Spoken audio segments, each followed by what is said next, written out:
Distinguished members of the Council, Excellencies, ladies and gentlemen, I am pleased to be able to participate in this meeting of the Security Council and welcome the opportunity to focus on both strengthening the United Nations African Union relationship and on efforts by the international community to further enhance the AU's capacity for peacekeeping.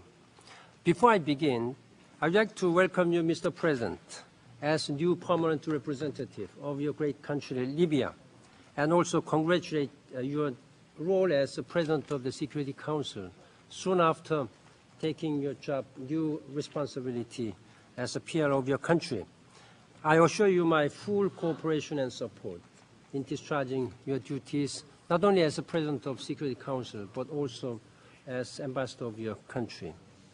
Let me also take this opportunity to welcome His Excellency Mr. Romano Prodi, former Prime Minister of Italy, to the United Nations and express my appreciation for his leadership of the panel, whose report on the modalities for support to African Union peacekeeping operations is before the Council today.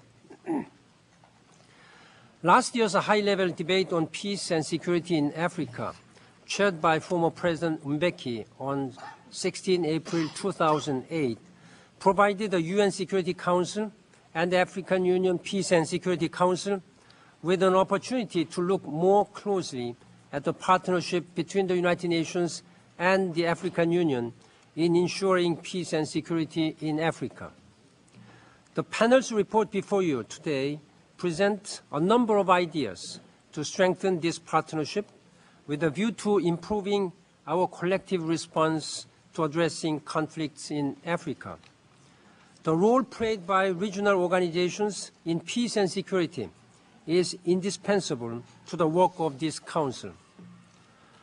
I'm encouraged by the progress we have made in our cooperative endeavors with the African Union Commission towards achieving peace and security in challenging areas like Darfur and Somalia.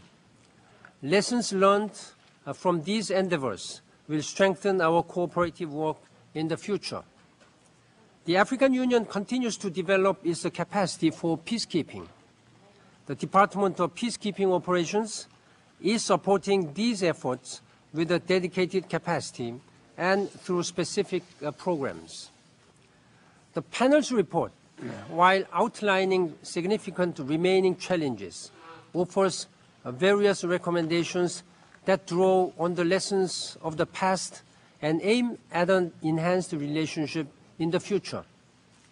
Central to this analysis is a strategic relationship between the Council and the African Union Peace and Security Council, which is supported by that between the UN Secretariat and the AU Commission.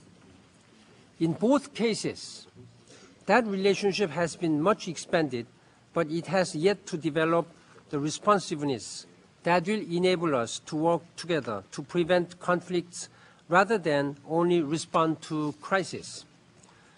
The Department of Political Affairs has instituted a series of desk-to-desk meetings with AU counterparts, and I hope that we can build on this initiative to quickly develop a more comprehensive approach for the future. Many of the challenges facing the African Union result from the difficulties it faces in securing the necessary resources to support both its deployments and its own long-term development. A peacekeeping mission that is under-resourced can imperil the initial benefits gained through its deployment and can raise expectations without providing the means of fulfilling them. It was in this context that the panel made its recommendations to address issues of funding and resources. These recommendations have far-reaching implications and will require detailed analysis, particularly in the case of assessed contributions, which need to be considered by the requisite UN legislative bodies and processes.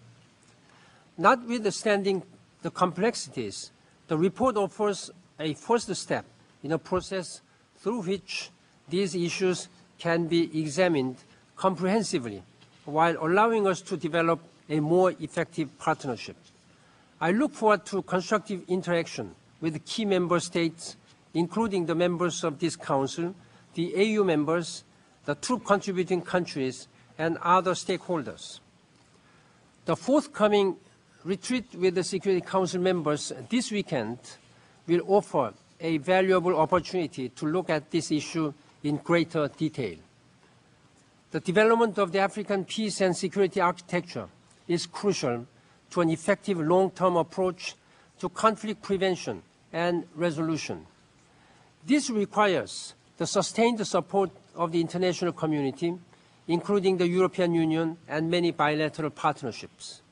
The strategic relationship between the UN and the AU is at the heart of this evolving framework and has the potential to afflict millions of people on the African continent. Thank you very much, Mr. President.